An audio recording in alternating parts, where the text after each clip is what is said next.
राधे राधे दोस्तों, दिव्या आशा चैनल पे आप सभी का स्वागत है। आइए आज बात करते हैं निर्जला एकादशी की।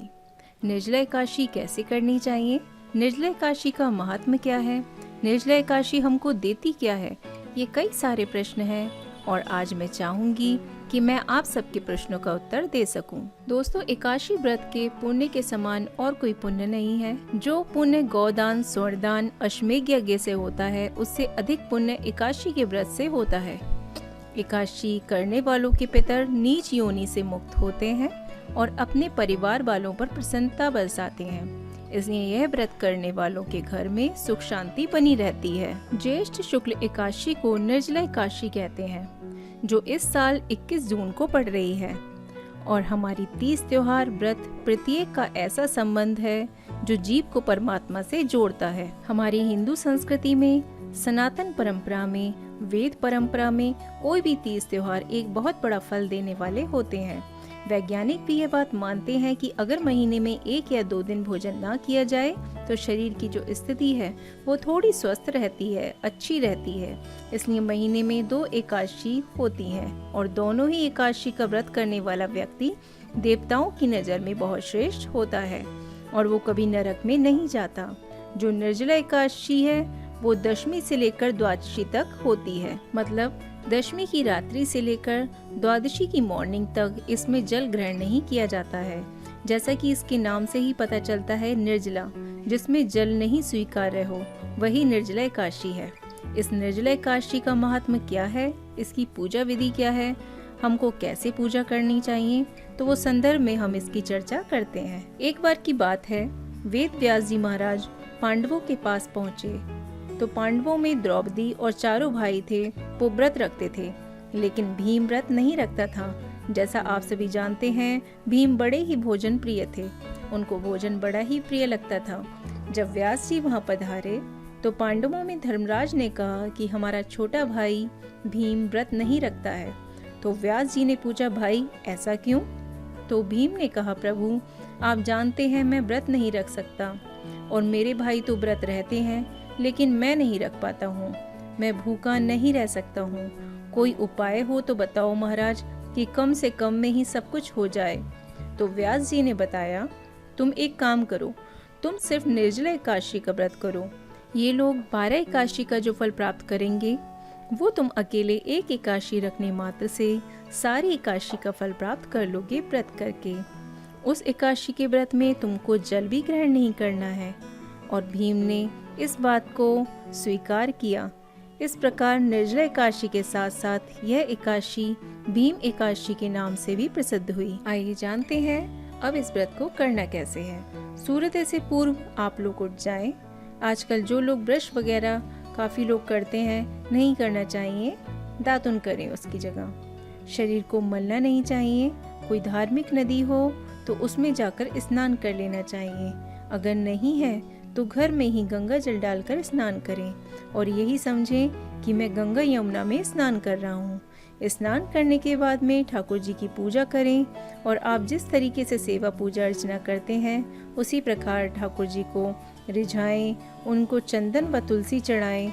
पर ध्यान रखें, उस दिन ठाकुर जी को अन्न का भोग ना लगाएं। दोस्तों, एकादशी के दिन ये सावधानी जरूर रखें। महीने में 15-15 दिन में एकादशी आती है।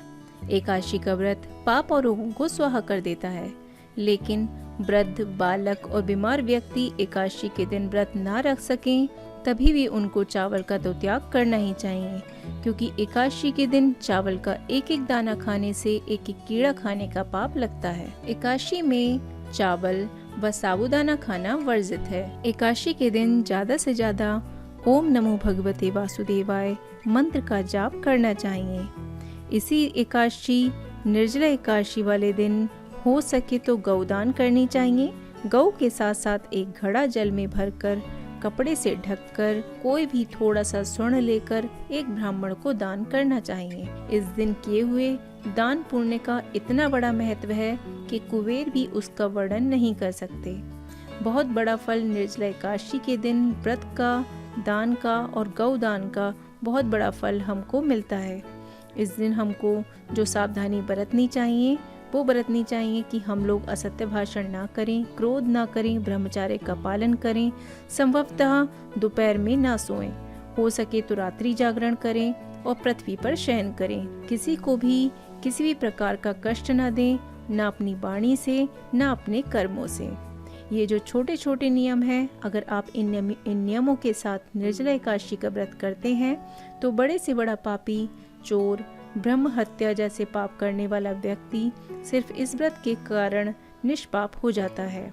उसको यमराज के दूत नहीं, भगवान के देवदूत आते हैं और वह भगवान के धाम का अधिकारी हो जाता है। तो एक व्रत हमें इतना फल दे सकता है, तो हमें पूरे साधन और साधना के साथ पूरी सावधानी से एकादशी का व्रत करना चाहिए। और यह एकादशी का व्रत हमें और हमारे पितरों को निश्चित तौर पर तार देगा, इसमें कोई दो राय नहीं है। तो आइए हम और आप सभी अपने बच्चों में भी यह संस्कार डालें कि एकादशी का व्रत जरूर रखें। आप भी इस चीज को स्वीकार करें। वैष्णव लोगों के लिए परम धन है एकादशी व्रत। जो राम जी को मानते हों, विष्णु जी को या कृष्ण जी को मानते हों, उनको निश्चित तौर पर एकादशी का व्रत जरूर करना चाहिए।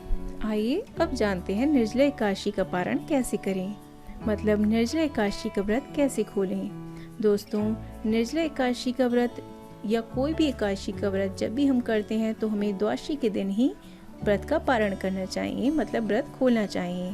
द्वादशी में सूर्योदय होने पर सूर्य को अर्घ दें, फिर किसी भी ब्राह्मण को अन्न और जल दान करें। निर्जला एकादशी के दिन जो लोग व्रत रखते हैं उन्हें अगले दिन द्वादशी में जल का दान तो जरूर ही करना चाहिए। और फिर सेवा पूजा की जगह पर बैठकर भुने हुए 7 चनों के 14 टुकड़े करके अपने सिर के पीछे फेंकना चाहिए और यह विचार करना चाहिए, मेरे 7 जन्मों के शारीरिक, मानसिक और वाचिक पाप कर्म नष्ट हुए। यह भावना करके 7 अंजलि जल पीना चाहिए और चने के 7 दाने खाकर व्रत खोलना चाहिए। बस इसी प्रकार से आप लोग एकादशी का व्रत रखें। राधे राधे। दोस्तों, आपको मेरा वीडियो अगर पसंद आया हो तो मेरी वीडियो को लाइक करें, चैनल को सब्सक्राइब करें और कमेंट सेक्शन में कुछ भी अगर आपको प्रश्न हो तो वो पूछना ना भूलें।